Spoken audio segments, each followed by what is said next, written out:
Bueno, ¿cómo están? Bienvenidos al Ateneo Central del Hospital de Niños, nuevamente, a todos los que nos están escuchando en el Zoom desde otros lugares, todos los que están acá, en otros lugares del hospital. Hoy tenemos una presentación que todos los que alguna vez estuvieron o están en una sala de internación, en una guardia, que hayan trabajado en lugares institucionales donde se trasladan pacientes de un sitio a otro, les va a servir y se van a sentir identificados. La unidad 8 estuvo trabajando en este ítem del traslado de pacientes, trae una propuesta súper interesante, así que creo que vamos a poder aprovecharlo todos y aprender mucho. La doctora Gabriela Zárate, que es médica de planta de la unidad 8, está todo el equipo, por supuesto, acá de la unidad 8, pero bueno, ella nos va a hacer la presentación. Estén atentos porque van a tener que participar interactivamente. Bueno, muchas gracias, Nati. Buenos días a todos. Como bueno, Nati decía, mi nombre es Gabriela Zárate, soy médica de planta en la unidad 8. Y bueno, hoy voy a presentar el Ateneo Central, que vamos a llamar Ticket to Ride, una propuesta para el traslado seguro de pacientes pediátricos hospitalizados. Bueno, primero vamos a empezar presentando algunas situaciones que en realidad son hipotéticas, pero que no se alejan mucho de las situaciones que pueden surgir en una sala de internación. En el primer caso es un nene de 7 meses, es un chiquito previamente sano que ingresa a la sala de internación con el diagnóstico de una bronquiolitis con hipoxemia, y que desde el ingreso requirió una cánula de alto flujo con un setting de 2 litros minuto y una PO2 del 60%. Se le colocó una sonda nasogástrica que por la situación clínica en la que estaba en realidad no llegó a iniciarse la alimentación, se dejó la sonda abierta, y se le colocó un plan de hidratación parenteral.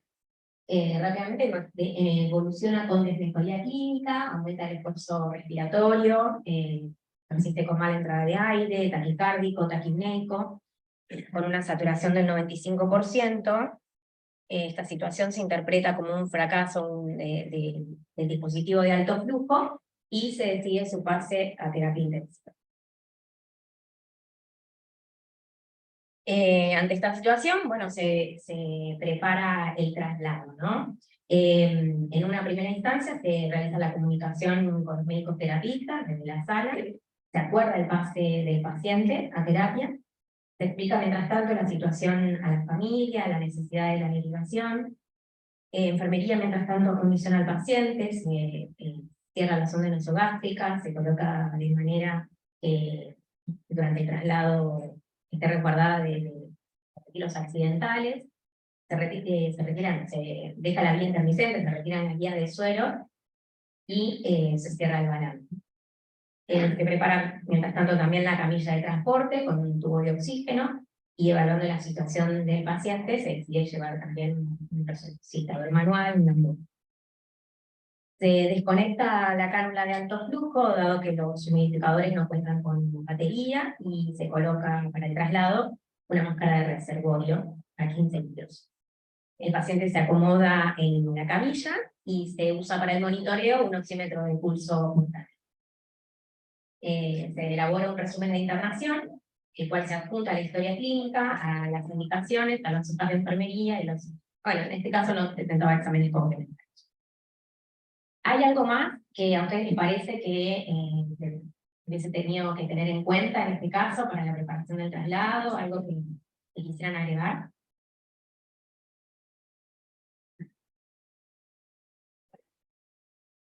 Esto es lo que se preparó. Estando en el ascensor, ambú estaba. Llevamos ambú. La máscara con el ambú, claro. Estaba, no la mencioné, pero estaba. Bueno, en el ascensor sucede que el reservorio de la máscara se empieza a desinflar, se constata una saturación de 88% en el monitor, y se constata también que el tubo de oxígeno se encontraba descargado.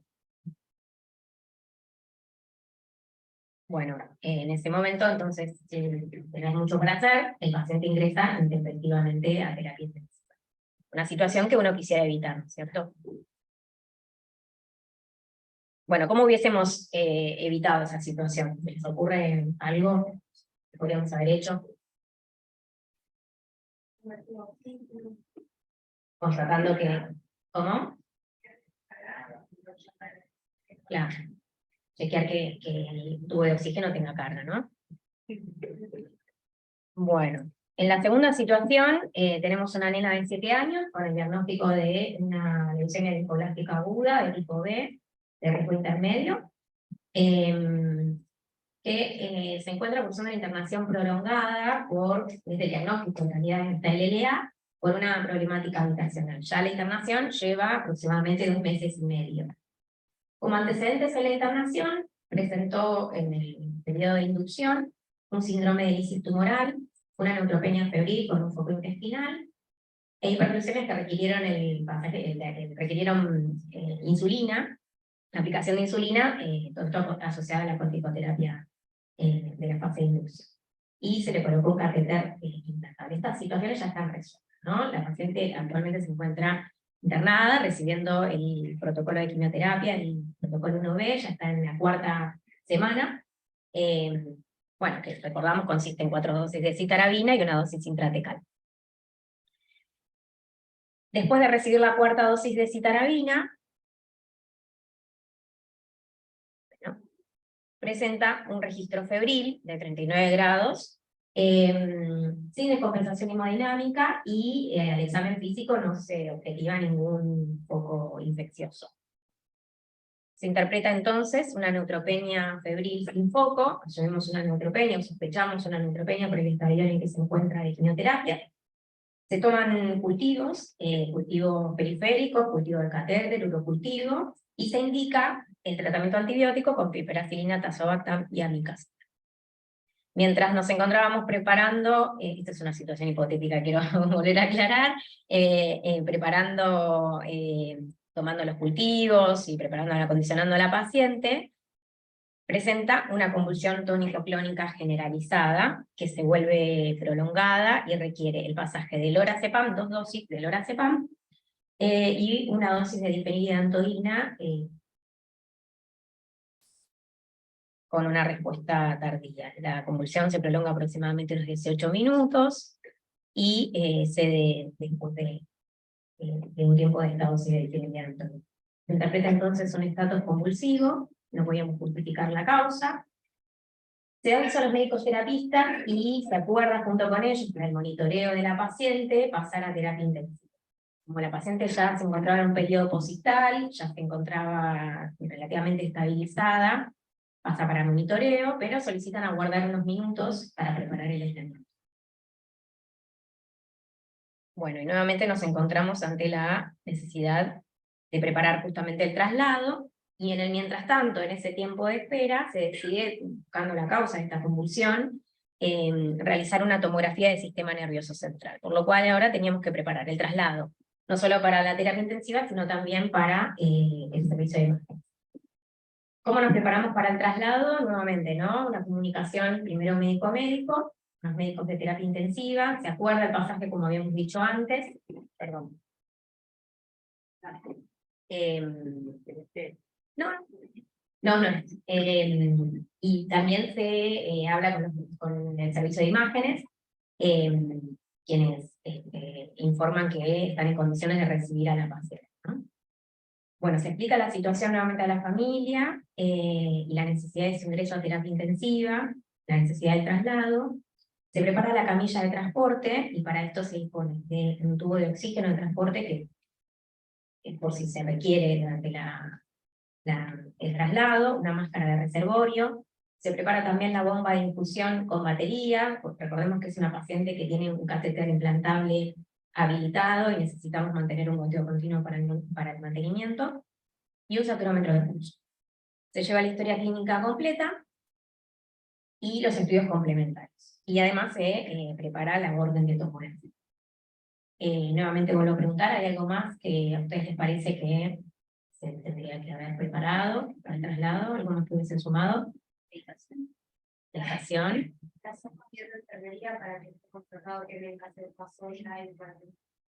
Perfecto. Bien, esas son algunas de las cosas. Veamos qué pasó en este caso, que esto es lo que se había preparado, ¿no? Estando en el tomógrafo, la paciente presenta nuevamente una convulsión Se coloca lo que tenemos, ¿no? El oxígeno por máscara de reservorio, y no teníamos mucho más por hacer, por lo cual nuevamente es llevada a terapia intensiva para su compensación. Era lo más cercano que había en ese momento, y ingresar nuevamente intempestivamente a terapia, ¿no? Sí.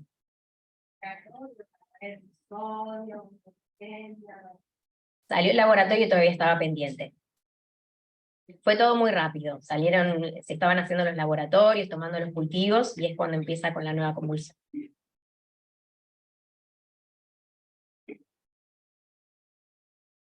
¿Qué le pasó a la paciente? No sabemos realmente. Cómo se resuelve el caso clínico en sí no lo vamos a desarrollar acá, pero sí lo que sabemos es que una vez que llega la terapia intensiva, la habitación no se encontraba aún preparada. Mientras se acomoda la paciente, alguien llega de la sala con el resumen de historia clínica, en la que solo constan los últimos acontecimientos, porque era una historia clínica muy larga, tenía 102 páginas. Recordemos que tenía 2 meses y medio de internación, ¿no? Faltan las muestras de cultivos que quedaron en la sala y alguien debe ir a buscarlas. Y ante la posibilidad de considerar realizar una punción lumbar, los médicos terapistas preguntan si efectivamente recibió el antibiótico, y los clínicos no pueden responder esta pregunta con seguridad. Cuando se buscan las historias, las hojas de enfermería no se habían adjuntado. Bueno, esta también es otra de las, como decíamos, es una situación hipotética, pero que la verdad que a menudo suceden cosas de este estilo, ¿no? Que hay olvidos, que se prepara de la mejor manera posible el paciente, pero no en un orden sistematizado, no tenemos como por ahí una herramienta que nos recuerde qué cosas tenemos que tener en cuenta. Bueno, hablamos un poquito de qué se trata, a qué llamamos un traslado intrahospitalario. Es el procedimiento por el cual un paciente hospitalizado es transportado de una unidad de internación a otra. Esto incluye también la sala de emergencias, ¿no? De la guardia a una sala de internación, o de un servicio dentro de la misma institución a otro servicio para realizar una prueba diagnóstica, como puede ser, por ejemplo, el servicio de imágenes, o de una intervención como un quirófano o el servicio de endoscopía. Bueno, son eventos cotidianos, todos los días tenemos uno traslado, creo, al menos desde la unidad 8 tenemos varios, en los que se debería poder garantizar la continuidad del cuidado del paciente que está recibiendo en la sala de internación, ¿no? Tendría que ser como una prolongación, el cuidado debería ser una prolongación del cuidado que recibe en la sala.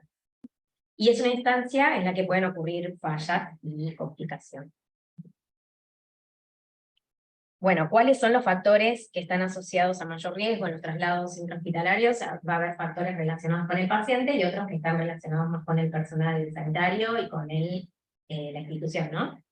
Los relacionados con el paciente, bueno, si se trata de un paciente crítico, está ampliamente descrito que son pacientes que tienen mayor riesgo de presentar complicaciones, los pacientes que están principalmente en terapia intensiva, que el paciente se encuentre en un estado postquirúrgico, que tenga una enfermedad de base, una enfermedad severa que lo condicione, que tenga riesgo de fracturas, de hemorragias, alguna otra patología que lo mantenga inmovilizado, que tenga requerimiento de oxígeno, de drenajes, tenga dispositivos, por ejemplo, una traqueostomía, y accesos que requieran cuidado. Relacionados al personal y al hospital, bueno, la solicitud de estudios innecesarios, esto también es algo que uno debería plantearse, ¿no? ¿Cuál es el momento, si es necesario el estudio primero y cuál es el momento adecuado para realizarlo? Que los pacientes no estén acompañados por el personal que requieran, el personal capacitado, que la capacitación del personal sea insuficiente, son otras cosas que pueden influir. Que falte el monitoreo también adecuado, que haya una pobre comunicación entre los profesionales, y esto lo vamos a ver más adelante, que es uno de los principales problemas en realidad. Y también que se den traslados largos o que haya mucha distancia entre el lugar de origen y el de destino, ¿no? De acuerdo a, bueno, justamente al origen y al destino, un poco lo que veníamos diciendo antes, el traslado puede ser de una unidad a otra, de la guardia a la sala de internación, de la sala de internación a otra, a terapia intensiva, para un estudio complementario o el traslado a quirófano, que también está bastante sistematizado la cuestión del traslado a quirófano, ¿no? Del paciente que se va a operar.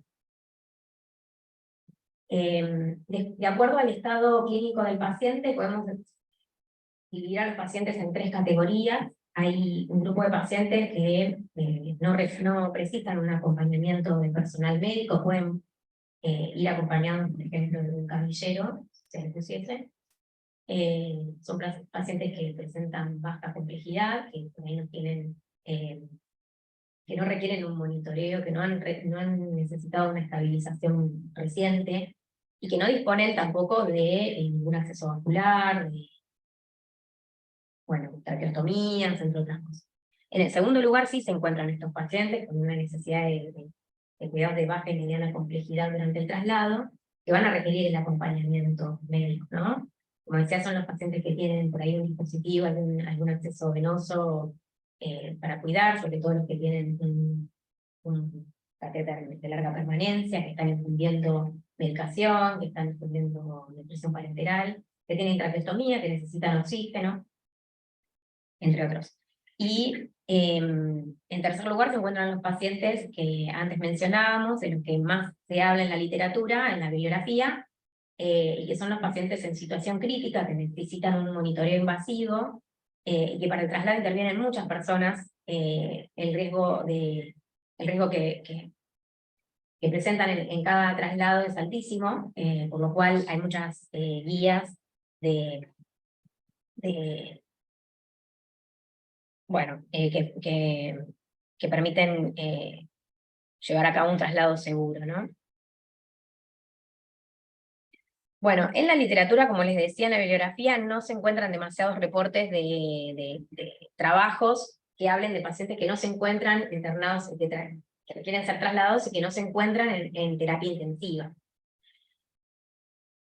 Estos son algunos de los trabajos, 3 de ellos, que sí hablan de pacientes no hospitalizados en la internación, y principalmente, bueno, son trabajos que fueron llevados a cabo por equipos de enfermería, y que a partir del reporte de incidentes de sus instituciones, plantean la necesidad de contar con alguna herramienta que garantice un traslado seguro y que principalmente de lo que hablan, permitan una buena transferencia de información, ¿no? En cada traslado. En el segundo de los artículos se propone un checklist para ser completado previo y durante el traslado por enfermeros y por camilleros, y hace hincapié principalmente en la buena identificación del paciente, en la correcta identificación del paciente, en esto del traspaso correcto de la información, por ahí con de alguna forma estandarizada, y la seguridad del paciente en el traslado en relación a evitar caídas, a garantizar el aporte de oxígeno y otro tipo de cuidados de ese estilo. Lo que me parece interesante es que se describen estos reportes, estos incidentes reportados en sus instituciones, y creo que no distan mucho de lo que podemos ver en lo cotidiano nosotros mismos, y también sucede en otros hospitales y otros centros de internación, ¿no? Entre los que ellos reportaron están los errores en la identificación del paciente, por ahí no sé si es uno de las dificultades mayores que nosotros tenemos. Errores en la identificación, con el consecuente traslado de pacientes equivocados o un departamento diferente al que se había previsto. Esto principalmente sucede cuando el traslado lo hace una tercera persona, ¿no? Un camillero. Problemas con los accesos venosos periféricos, como desconexiones, problemas relacionados con el oxígeno, de transporte, tanques vacíos, personal que carece de experiencia o conocimiento del paciente, necesidad de mejorar la comunicación, y en algunos casos también describían la insatisfacción por parte del paciente mediante encuestas que habían hecho. Bueno, si nos ponemos a pensar en todos los factores que tenemos que tener en consideración a la hora de realizar un traslado, la verdad que son varias cosas las que tenemos que tener en cuenta, y es factible que algunas se nos olvide o que las cosas no salgan como pensamos, ¿no? Como queremos. me pareció que está bueno dividir estas consideraciones en distintas etapas, en una etapa pretraslado, en una etapa o de preparación del paciente, en una etapa de traslado, y lo que sucede en el destino, ¿no? Cuando uno ya arriba al servicio, a la sala de destino. En la etapa de preparación o de pretraslado es importante, por supuesto, la comunicación entre médicos, inicialmente, o sea, entre una unidad y la otra, que haya un buen traspaso de la información del paciente, del motivo de internación, de las intercurrencias que ha tenido, de las necesidades que tiene en la otra sala para que pueda estar preparada y se le pueda brindar la atención que necesita. En este sentido también es importante esperar y seguir las instrucciones de esta unidad de destino, ¿no? Si por ahí nos piden aguardar unos segundos para preparar la habitación, o tienen que hacer tal vez algún movimiento de cama, tal vez el paciente es preferible que espere en la sala donde está, donde se encuentra. Está por supuesto que hay situaciones y situaciones, pero antes de precipitadamente llevar al paciente, ¿no? También la comunicación tiene que ver con el transmitir la información a la familia, al paciente cuando la edad lo merita. Bueno, la identificación, ahora usamos las pulseritas con la identificación de los pacientes, eso también es importante, siempre corroborar, sobre todo si recibimos un paciente, si se trata de un paciente que en la guardia, por ejemplo. La valoración del estado clínico y los potenciales riesgos. Esto es importantísimo, por supuesto que siempre tenemos que asegurarnos de que el paciente, previo al traslado, por más que lo hayamos estado viendo durante la internación, y siempre previo al traslado tenemos que chequear que se encuentre en condiciones esté estable clínicamente, que se encuentre en condiciones de ser trasladado, ¿cierto? Si no sucediera así, el mejor lugar para estabilizarlo justamente es el lugar en donde está. Y no solo eso, sino también tener en cuenta la patología de base y bueno, si requiere una estabilización, saber conocer cuáles son los potenciales riesgos como para llevar el material adecuado, no solo para actuar en el momento del traslado si ocurre alguna eventualidad, sino también para el monitoreo, ¿no? Bueno, y viene en línea con esto, los recursos, preparar los recursos y materiales necesarios para el traslado de acuerdo a las necesidades y los riesgos identificados, como dije antes. Verificar el correcto funcionamiento de estos recursos, que las bombas tengan baterías, que el oxígeno esté cargado. La preparación del paciente en general, en este sentido, participan bastante los enfermeros, ¿no? Por ahí retirar las guías de instrucción que no se estén utilizando, tratar de que el paciente no vaya, un paciente que porta una sonda nasogástrica, porque ahí el traslado no se realice con la infusión con el goteo de leche, ¿no? Para evitar aspiraciones. También, bueno, que se clampeen los drenajes que puedan clampearse. Bueno, ¿qué más? El cuidado de los dispositivos, de las cánulas, las sondas, como decía antes también, drenajes que corte el paciente. Siempre preservar la seguridad y la intimidad del niño, que vaya vestido, que vaya resguardado, si hace frío fuera, por supuesto que vaya abrigado, y la documentación. Ya vamos a ver qué se trata. En cuanto al traslado, el momento del traslado, sí realizarlo en una velocidad adecuada, lo que merece el paciente en general, cuando se trata de un traslado, no tiene por qué ser algo intempestivo. Y en todo el trayecto preservar la intimidad, la protección térmica, y también revisar en todo momento el estado del paciente y el del material. Y en el destino, esto es importante, notificar el arribo del paciente a la enfermería, al médico que recibe, ¿no? También que se identifiquen los datos, que se presente el personal con nombre y función, que haya una adecuada transferencia de la información, como decíamos antes también, que se transfiera en mano, y esto es una de las cosas que a veces nos hace ir y volver, ¿no? De una sala a la otra, que se transfiera en mano la documentación del paciente. Se haya llevado la historia clínica, las pruebas complementarias, las hojas de enfermería, las hojas de indicaciones.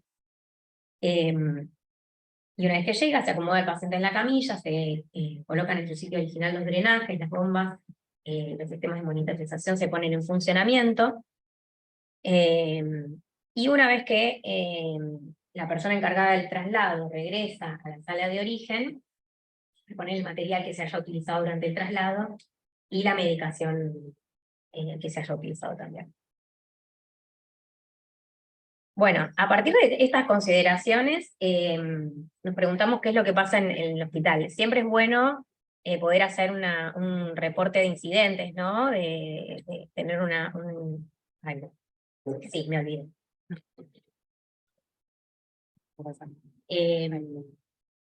Siempre es bueno tener un reporte de incidentes previo a sugerir por ahí alguna intervención de una propuesta como la que vamos a mostrarles después, pero sabemos más o menos en lo cotidiano con qué nos encontramos y queríamos preguntarles a ustedes qué les parecía, con qué frecuencia consideran que suceden, ¿no?, las siguientes situaciones durante los traslados. Si quieren pueden o escanear, no sé si pueden desde la distancia, escanear el código QR, o si no, ingresar a menti.com, les va a pedir un código, que es el que se ve ahí abajo, 3184-1539. ¿Cómo? Sí, funciona mejor el código. Y pueden votar lo que les parezca.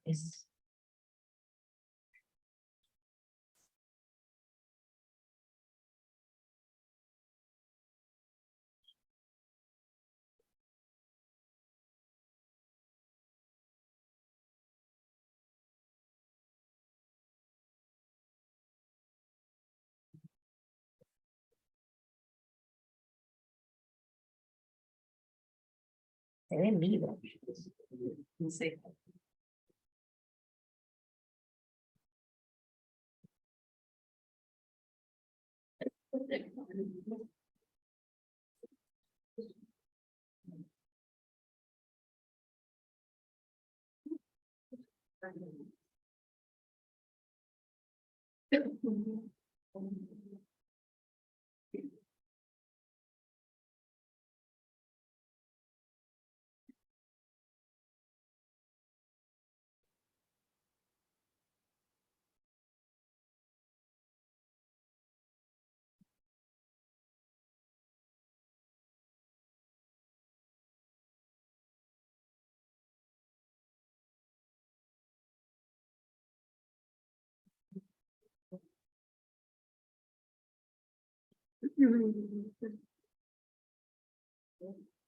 Los cuales están votando.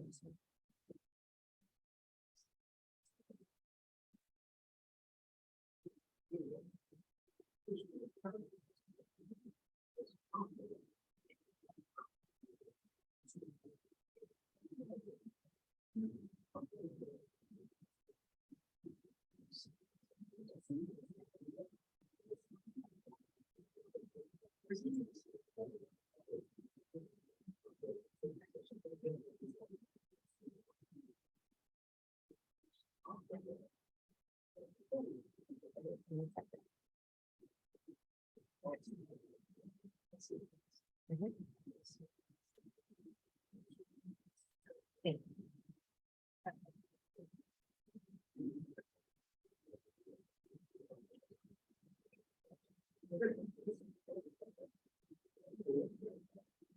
Bueno, creo que al fondo todavía están votando, ¿no?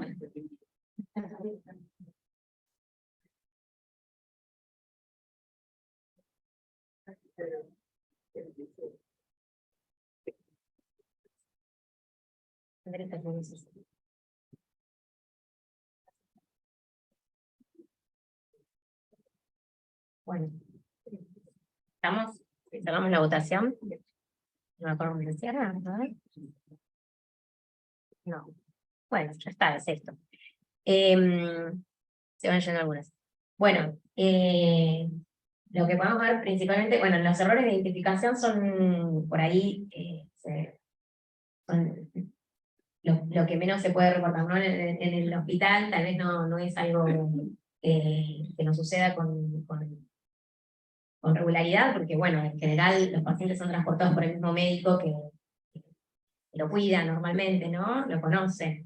Dificultades en la transferencia de información y olvidos o insuficiente traspaso de documentación fueron como los más las situaciones que según la encuesta parecen ocurrir más frecuentemente, y donde me parece que tendríamos que trabajar más, ¿no? Y también, bueno, los problemas relacionados con los materiales y los dispositivos. Bueno, esto es como para conocer un poco el pantallazo de lo que nos sucede en lo cotidiano.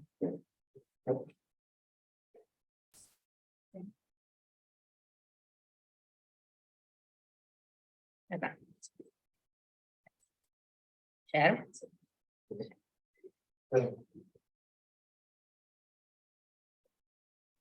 Bueno, a partir de entonces estas situaciones que solemos observar en lo cotidiano, como decía, nosotros elaboramos una lista de verificación para ser puesta en práctica y evaluar también su factibilidad, que puede ser utilizada en los traslados intrahospitalarios de los pacientes pediátricos hospitalizados fuera de las unidades de cuidados intensivos. Los objetivos serían principalmente garantizar el cuidado íntegro del paciente durante el traslado, evitar errores en la identificación, que haya una correcta transferencia de la información entre el personal de salud, que haya un cuidado de los recursos y los materiales, que haya un traspaso seguro de la documentación y optimizar el tiempo y la mayor efectividad. Bueno, no se ve muy bien, me parece, ¿verdad? Es una...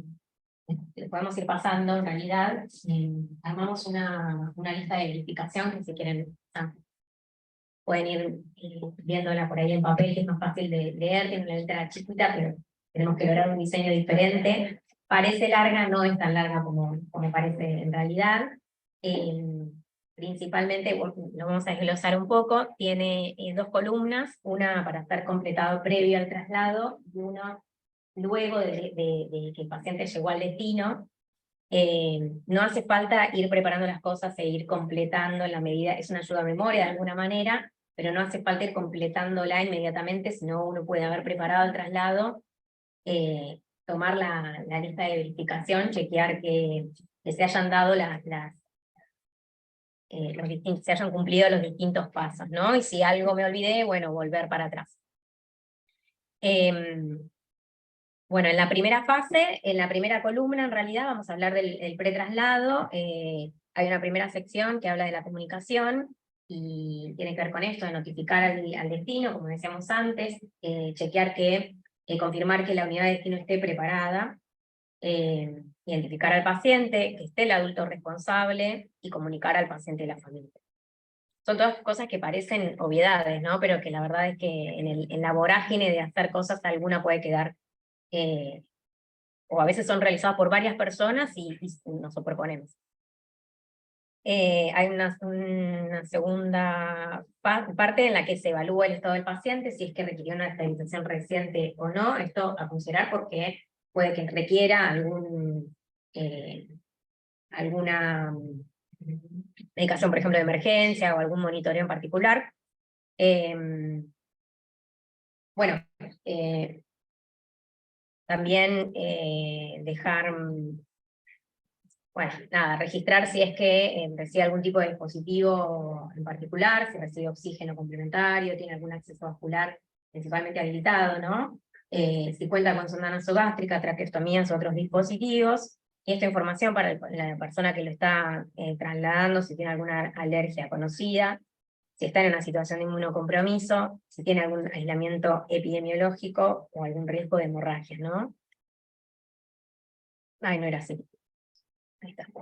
Los materiales que se llevan, que se están utilizando en el traslado: el tubo de oxígeno de transporte, bomba de infusión, dispositivos de oxígeno de alto flujo, monitores, ambú, y la medicación endovenosa para emergencias si corresponde. Esto no es solo marcar si es que lo llevamos o no lo llevamos, sino también constatar el buen estado del material y el buen funcionamiento, y también, por ejemplo, en el caso del oxígeno, que se encuentre cargado, ¿no? Y en cuanto a la documentación, y acá hay algo que me olvidé de corregir, es bueno, por supuesto, llevar un resumen de historia clínica. Por ahí los pacientes que tienen una internación prolongada, ir actualizando ese resumen cada tanto por si llega a ocurrir alguna eventualidad. La historia clínica, esto es lo que me olvidé de poner acá, cuando el traslado se realiza a otra unidad, tiene que llevar también la historia clínica, por supuesto, las indicaciones médicas, las hojas de enfermería, las muestras biológicas del paciente, si se tomaron cultivos, si no van a ingresar en el momento, también adjuntarlas a llevarlas con nosotros, y los estudios complementarios que se hayan realizado. Más de una vez nos pasa que por ahí las imágenes quedan, ¿no?, en una sala y después hay que ir a buscarlas.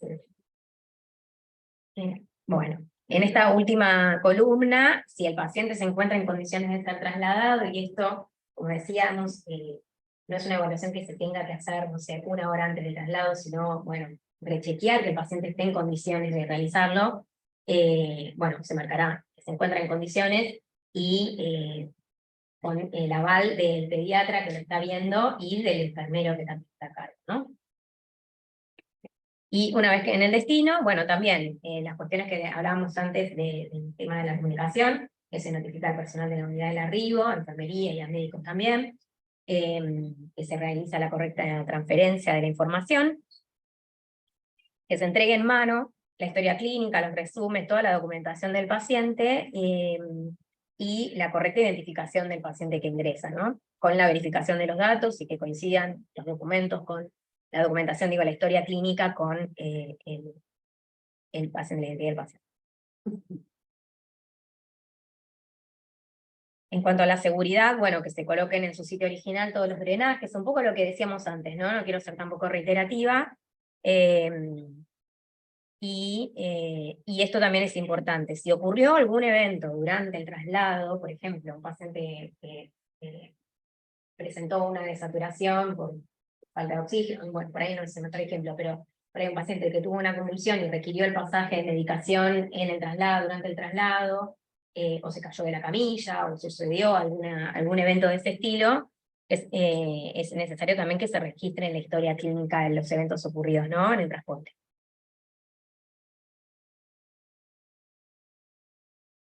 Y en cuanto al cuidado del material, esto es ya una vez que uno regresa a la sala de origen, que se reponga el material, que se solicite la recarga del tubo de oxígeno, ¿no?, para el próximo traslado.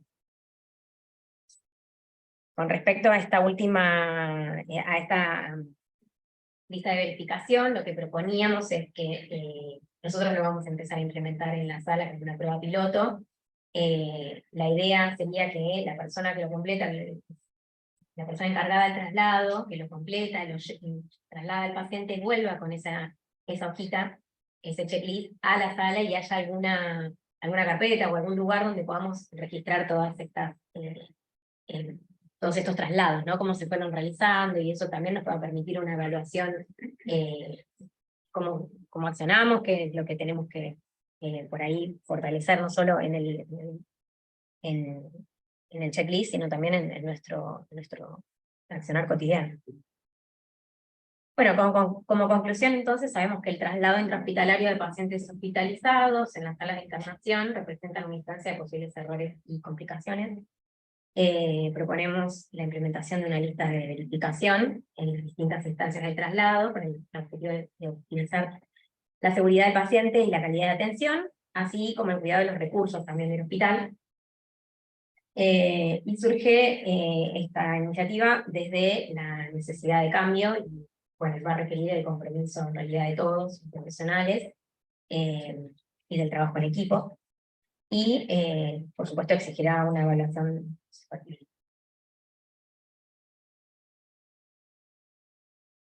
Muchas gracias.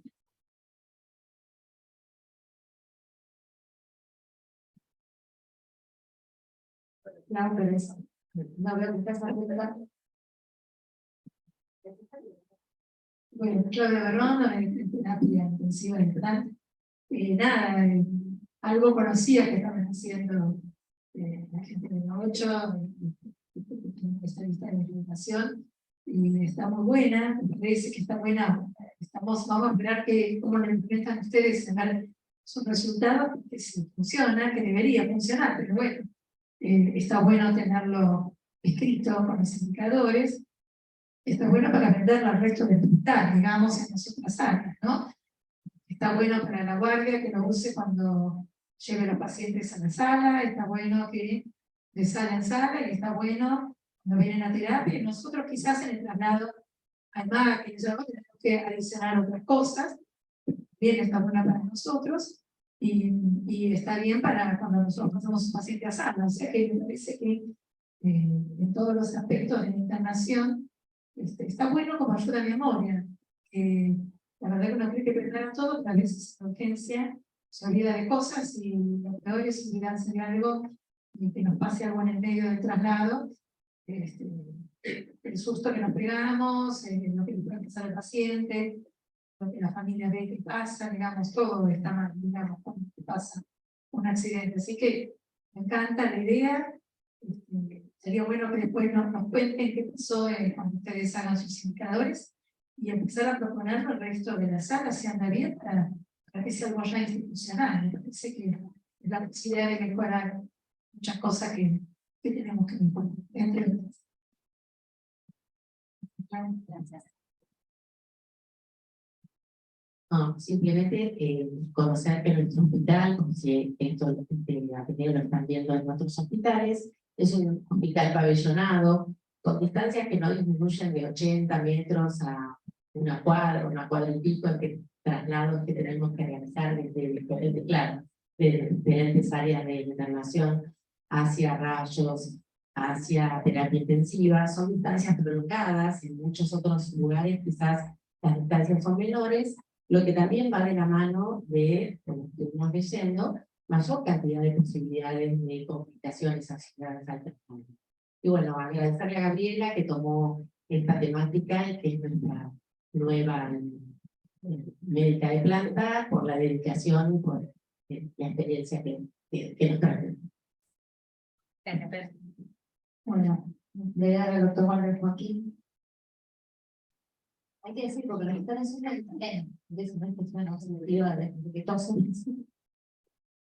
Bueno, me parece buenísimo que presenten cosas que pueden tener aparentemente poco lustre, pero que puede cambiarle la vida a un paciente. Parece algo sencillo. Los sajones tienen más claro que los cheques, a los latinos nos parece que es una pavada, pero realmente sería bueno empezar a cambiar un poquito esa cultura de pensar que nos acordamos de todo, porque cosas que parecen simples como es esto, que no se necesitan grandes recursos y medicina internacional, pueden hacer una diferencia en el paciente, si tiene claramente que ver con la calidad de atención de los pacientes. Es bueno que en esta lista, no sé por qué dijiste que no hay que chequearla, para mí obviamente tiene que estar, es necesario, como si no les quiero... No, me porque yo refería lo que... entendí bien. No, Claramente. Pero no hace falta que lea y lo prepare. No, Claro. el tilde tiene que No, estar. el tilde sí, hay una Si por hecho, un casillero para el tilde. No. y habría que también aclarar, porque esto puede pasar, yo creo que hay que cuando la lista es lo más acotada posible, también mejora el uso, ¿no? Por ahí ustedes después de usarla se dan cuenta que hay algunos ítems o que se pueden resumir, o que son excepcionales, o que hacen, porque uno le presentan un papelito así, como vos decís, y todo esto. Y cuanto más amigable para el operador, más favorece que se use en todos los pacientes. Sí, Y debería agregar incidentes, porque a pesar de tener este checklist, puede haber incidentes. Entonces, porque si no, decir, sí, hicimos, no hicimos, y otra cosa que deberían hacer, ¿cuántos pacientes que se trasladaron no tuvieron esto? Porque si ustedes solamente recogen esto, Claro. no van a saber los que no hicieron. Entonces sería interesante, tienen que buscar una metodología en el día, decir, bueno, ¿cuántos pacientes trasladamos? Si todos tienen, no. Para decir, en el 80% de los pacientes logramos el cheque. Incluso, esperemos que hagan todos, pero sería bueno que no, si se da, pero un porcentaje no lo hicieron, ver el comparativo de los incidentes potenciales que pueden haber tenido. Así que lo felicito, me parece una excelente iniciativa para el día a día y que cambia la manera de enfrentar las cosas de todos los días que son muy, muy importantes. Muchas gracias. Yo me estaba acordando cuando empezamos a usar el iPass, de acá, de algunos que participaron de esas primeras pruebas pilotos que se hicieron en la unidad 5 hace bastantes años, y hoy nos parece normal usar el iPass y tenerlo en el drive de todas las salas para unificar una manera de contar los pacientes, de ir registrando la información y poder armar una epictesis completa al final. Y me parece que esas son cosas que empiezan y después uno las pone en su rutina, ¿no? Y con esto creo que es tanto esto como el checklist para ir a quirófano, que creo que esta también es una deuda que tenemos pendiente en el hospital. Hay algunas unidades que la tienen, pero me parece que hay que trabajar en armar el piloto para decir, bueno, esta parte sirve, esta no sirve, sacamos una definitiva, la empezamos a usar, y después todos nos acostumbramos casi sin querer a usarlo, ¿sí? No sé si alguien más quiere opinar algo. Me parece que los checklists y todas estas ayudas lo que hacen es minimizar el error, ¿no? Lo que siempre Claudia, cuando nos viene a hablar en la Ateneo Central, de lo que es seguridad del paciente y calidad, todos nos equivocamos, somos personas y nos vamos a equivocar en algún momento. Los checklists nos ayudan y todas las medidas estas a minimizar el error, así que fundamental. Bueno, esperamos el año que viene que nos cuentan los resultados, pero antes tenemos implementado en todas las salas. Muchas gracias, Gaby, por haber sacado mi 8.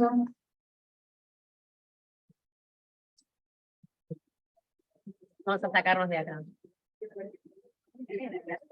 Gracias.